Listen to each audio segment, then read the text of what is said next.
আরে মোবাইল, আহ, বরদোয়া করা হালাল হইলে তাহাজ্জুদে শুধু বরদোয়া করতাম এই মোবাইলের কারণে, এই মোবাইলওয়ালাদের জন্য। কপাল এত নষ্ট হইছে এই জাতির যে একটা বেহেশতের বাগান যেখানে বসা মাত্রই গুনাহ মাফ। কত বড় কপাল পোড়া যে বসছে বেহেশতের বাগানে, করতেছে কবিরা গুনাহ, অজুনতেইছে। আসলে কপাল যদি পুরিয়া যায়, আমি হাফিজুর রহমান কেন আর মক্কা মদিনার ইমাম কেন? স্বয়ং রসুলের বয়ানও কপাল খোলে না। যেই রসুলকে এক নজর দেখলে জাহান্নাম হারাম, যে নবীকে এক নজর দেখলে পেটের ক্ষুধা থাকে না, সেই নবীকে টানা 13 বছর দেখলো, বয়ান শুনলো, এরপরও কপাল খুলে নাই, কালেমা পড়ে নাই। তাহলে কত বড় নিকৃষ্ট বেঈমান! 13 বছর নবীরে দেখেও কালেমা পড়ে না। আর অন্যদিকে, এই কথা বললেন না ভাই, অন্যদিকে 27 বছরের এক যুবক নবীজিকে জবাই করতে আসিয়া নবীজিকে দেখা মাত্র তরবারি ফালায়া কালেমা পড়ে মুসলমান হয়ে গেল। কয় বছরের যুবক? এর নাম কপাল।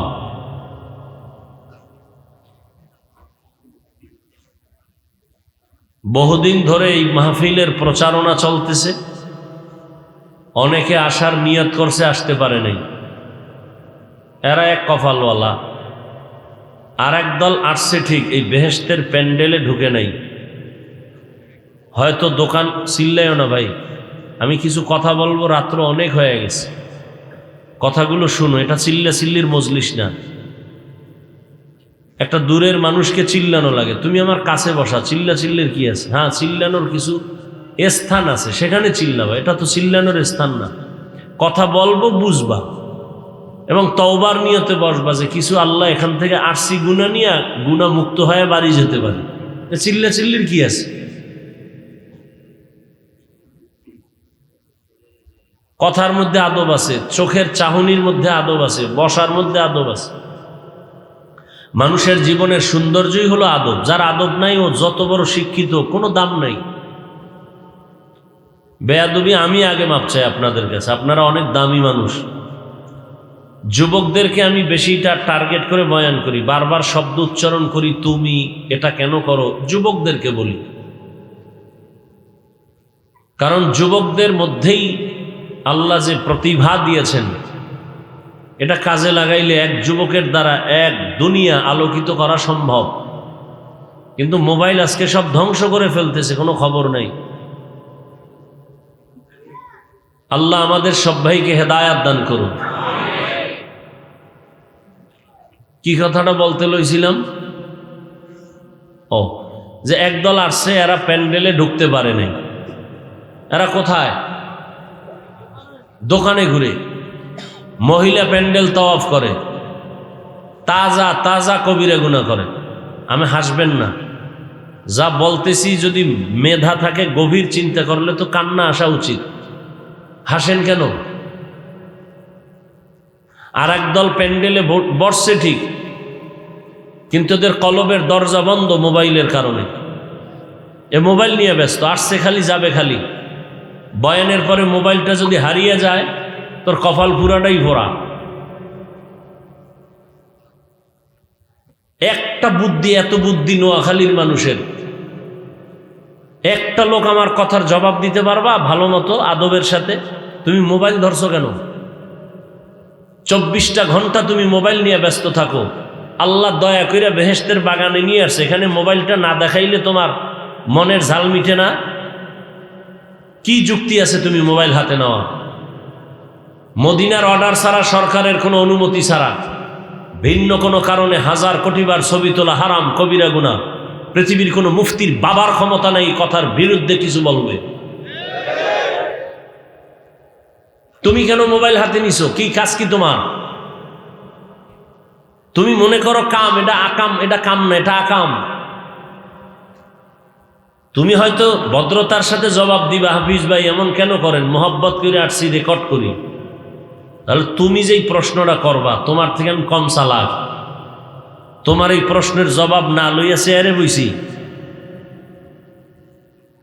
তুমি 200 হাত দূরে বৈশা মোবাইলটা ধরলে না রেকর্ড ভালো হবে না ছবি ভালো আসবে।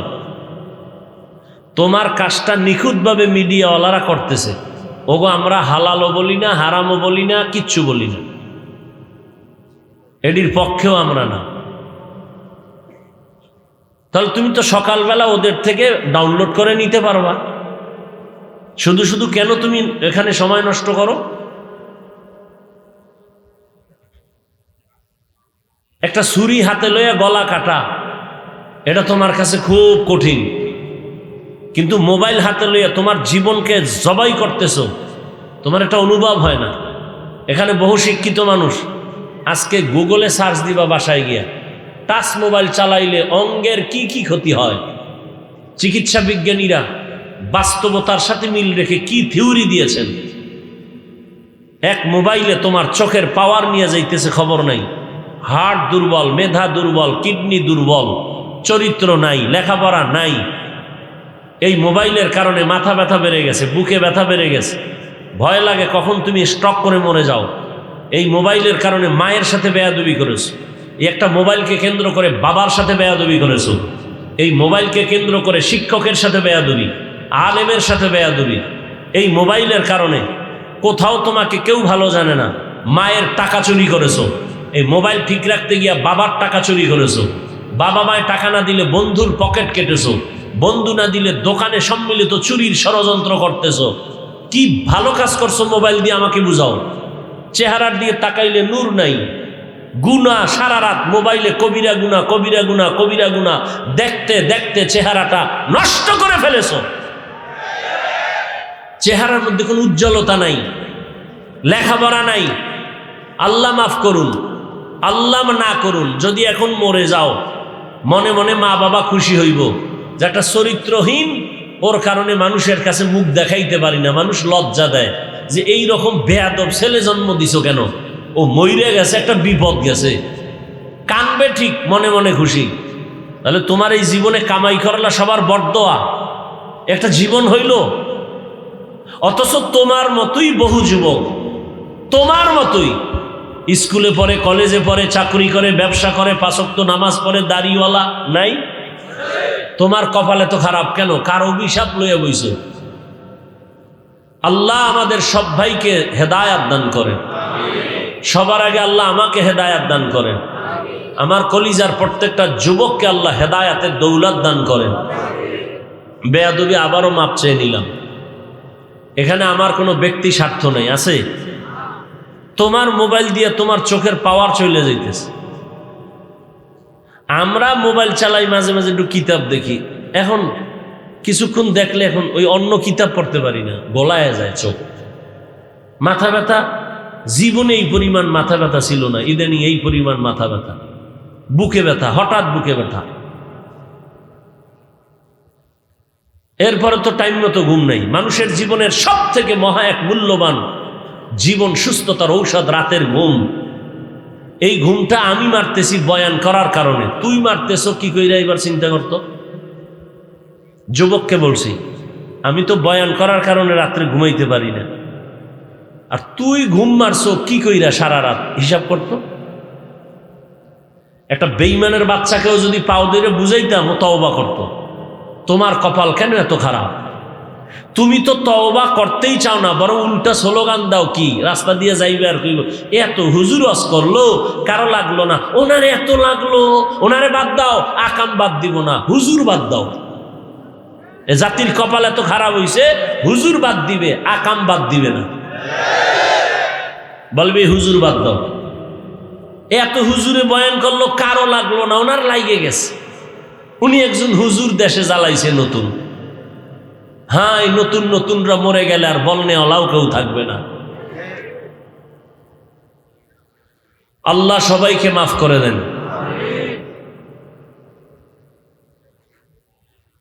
তো ওলামায়ে কেরামের ইজ্জত, উম্মতের ইজ্জত, কিয়ামত পর্যন্ত এই জাতিকে শান্তির ঠিকানা দিবেন একমাত্র উলামায়ে কেরাম, কোরআন সুন্নাহর আলোকে। আমি 2 মিনিট কথাগুলো বলতেছি, একটু খেয়াল করবেন, বিশেষ করে যুবকদেরকে বলছি। যুবক,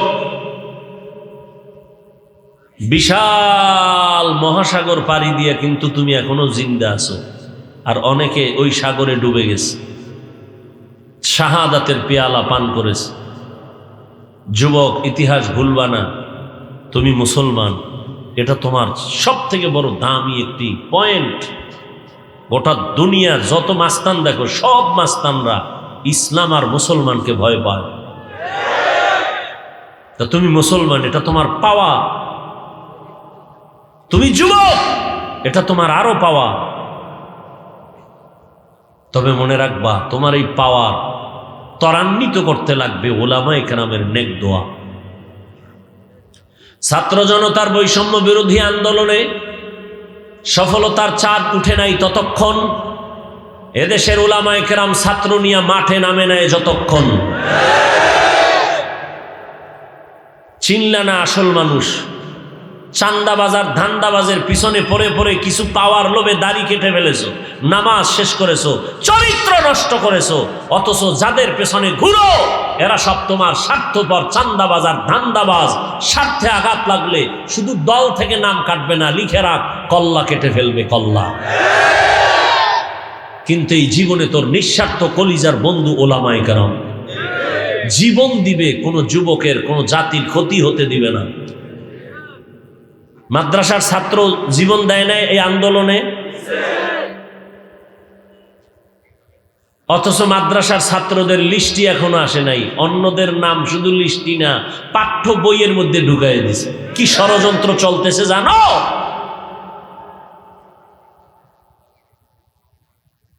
ওদের নাম পাঠ্য বইয়ের মধ্যে দিয়ে দিছে, আর মাদ্রাসার ছাত্র যে শহীদ হইল এদের নাম বইয়ে দিবি দূরের কথা, লিস্টই করে নাই।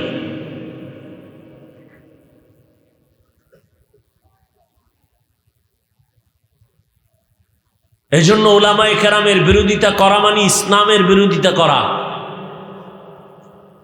একটা কঠিন ষড়যন্ত্র গোটা আন্তর্জাতিকভাবে। যেমন বাংলাদেশে দাঁড়িয়ে কোনো হিন্দু, কোনো বৌদ্ধ, কোনো ইহুদি, কোনো খ্রিস্টান কখনো বলে নাই সকালবেলার মক্তব বন্ধ করো, কিন্তু এমন ষড়যন্ত্র করেছে সকালবেলার মক্তব অটো বাংলাদেশ থেকে বন্ধ হয়ে গেছে। কেমনে? মুয়াজ্জিন সাহেব যখন ফজরের আজান দিতে উঠেন, ঠিক আমার ঘরের আম্মাজান উঠেন সন্তানকে কেজিতে পাঠাবার জন্য, মক্তব বন্ধ করে দাও বলতে হয়নি, অটোমেটিক মক্তব বন্ধ হয়ে গেছে। কারণ ওখানে পাঠায় কেন? বই ফ্রি, টাকা ফ্রি, নাস্তা ফ্রি, গাড়ি ফ্রি। আর বাঙালি ফ্রি পাইলে কি করে এটা তো আর বলার ভাষা নাই। ও যদি ফ্রি পায় বউ দিয়ে দিবে ফ্রি। দেখেন না, বিয়ে করার আগে যৌতুকের নামে বিদেশের ভিসা চায়। একটারে ধৈর্য জিজ্ঞাই, তুই বিয়ে করবি, ভিসা চাইছো কি? কয় বিদেশ যাবো। বিয়ে করে বউ নিয়ে যাবি? কয় এটা কেমনে সম্ভব? তাই বউ কি করবি? কয় থুয়ে যাবো। পাহারা দিবে কে? কয় আমার ছোট ভাই। হাসো, জাতির কপাল ফুটছে, আমি হাসির কথা বলি নাই। আল্লাহ হেদায়াত দান করুন। নোয়াখালী এলাকার মানুষ তো মোটামুটি ধনী, আলহামদুলিল্লাহ। এদের তো আর যৌতুক লাগে না। লাগে? খা, ওই বাথরুমে গিয়া 10 গ্রাম পায়খানা খাইও, যৌতুক না খাইয়া। হালাল সাবান দিয়া কুলি করবা, গন্ধ শেষ। আর যারা যৌতুক খায়, যারা দেয়, জাহান্নামের আগুনে না পড়াইয়া ওদের গন্ধ যাবে না। যারা যৌতুক দেয়, যারা নেয়, যারা সাক্ষী থাকে, সহযোগিতা করে, সবাই জালেম। সবাই কি? সবাই বাংলা কথায় ডাকাত, সবাই ছোট লোকের বাচ্চা। ওদের মতো ইতর ছোট লোকের বাচ্চা দুনিয়াতে আর কেউ নাই। আল্লাহ হেদায়াত দান করুন। ছোট লোক, নিমক হারাম। আল্লাহ একটা মেয়ে দিছে তোমারে, তুমি এটা নিয়ে জিন্দেগি সুন্দর করো। তুমি ওই বেচারার কামাই রুজি খাবা কেন? তা তোমার হাত কেটে ফেলো, তুমি পুরুষ নামের কলঙ্ক। আল্লাহ সব ভাইকে হেদায়াত দান করেন। ওলামায়ে কেরামের যারা বিরোধিতা করে আল্লাহ তাদের হেদায়াত দান করেন।